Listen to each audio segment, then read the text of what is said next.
Christ est ressuscité, il est vraiment ressuscité. Alléluia, alléluia. Que votre cœur ne soit pas bouleversé ni effrayé. Vous avez entendu ce que je vous ai dit, je m'en vais et je reviens vers vous. Si vous m'aimiez, vous seriez dans la joie, puisque je pars vers le Père. Car le Père est plus grand que moi.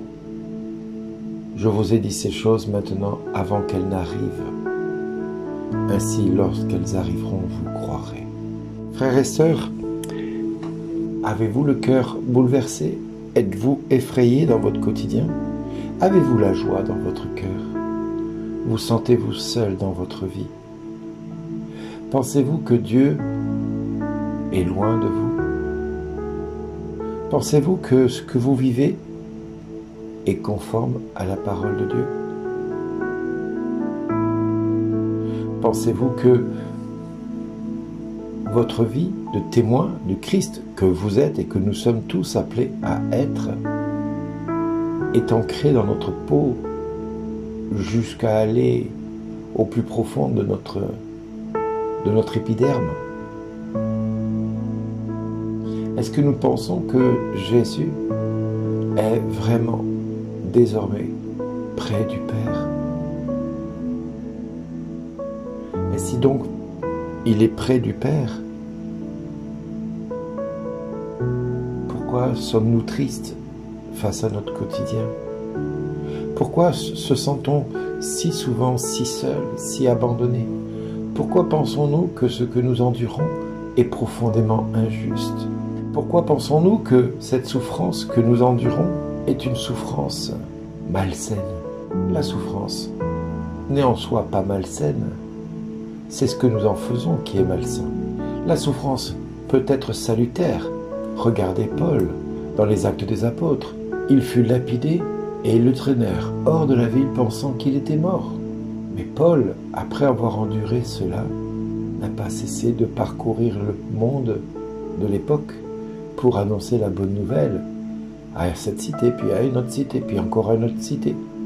Il affermissait le courage des disciples, il exhortait à persévérer dans la foi, en leur disant « Il faut passer par bien des épreuves pour entrer dans le royaume de Dieu ». Mais alors cela signifie-t-il que être chrétien veut dire que nous devons souffrir? Est-ce que chrétien veut dire que notre vie doit être vécue dans la souffrance? Pourquoi pensons-nous que le fait de devenir chrétien, la vie va devenir rose? Nous n'allons plus souffrir, nous n'allons plus être malades, nous n'allons plus endurer quoi que ce soit de difficile dans notre quotidien. Pourquoi pensons-nous le fait de connaître Jésus que nous allons être dispensés de la moindre contrariété du quotidien?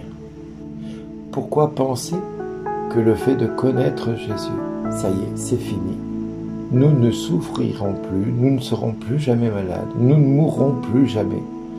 Et nous ne partirons plus d'un endroit à un autre parce que expulsés d'un côté, rejetés d'un autre.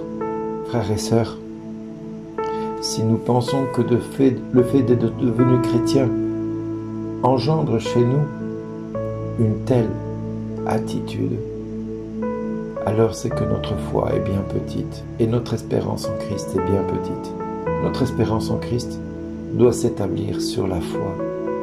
Et la foi vient de ce que l'on entend. Et ce que l'on entend, c'est la parole de Dieu qui nous dit qu'il faut passer par bien des épreuves pour entrer dans le royaume de Dieu. La foi nous dit, le serviteur n'est pas plus grand que le maître.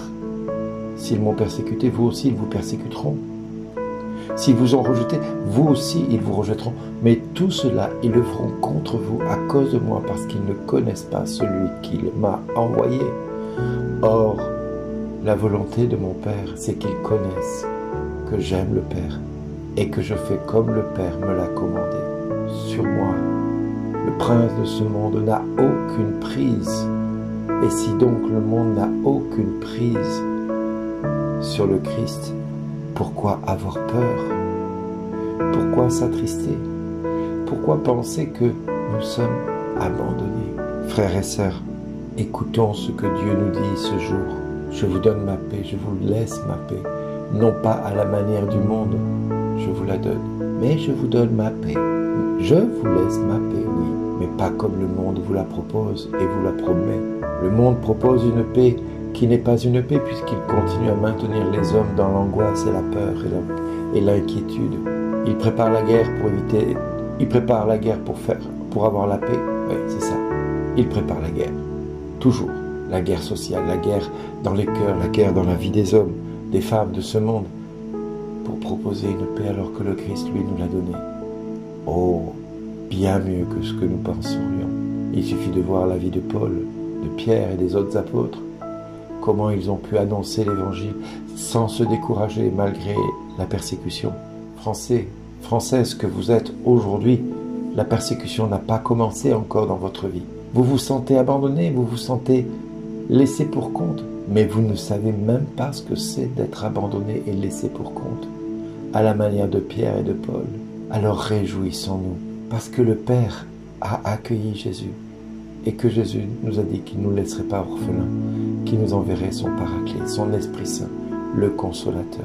Soyons dans la joie, car les épreuves que nous endurons conduisent à fortifier notre foi et à espérer à voir le Père être plus grand que Jésus et que chacun de nous dans nos vies. Oui, le Père est plus grand que Jésus et il nous appelle à suivre l'exemple de Jésus, à vivre comme Jésus, à être des Jésus dans notre quotidien et à espérer en lui. Frères et sœurs, soyons en paix. Soyons en paix désormais. Quelle que soit l'épreuve que vous endurez, soyons en paix. Et moi, je vous laisse la paix, nous dit Jésus. Je vous donne ma paix. Merci d'exister.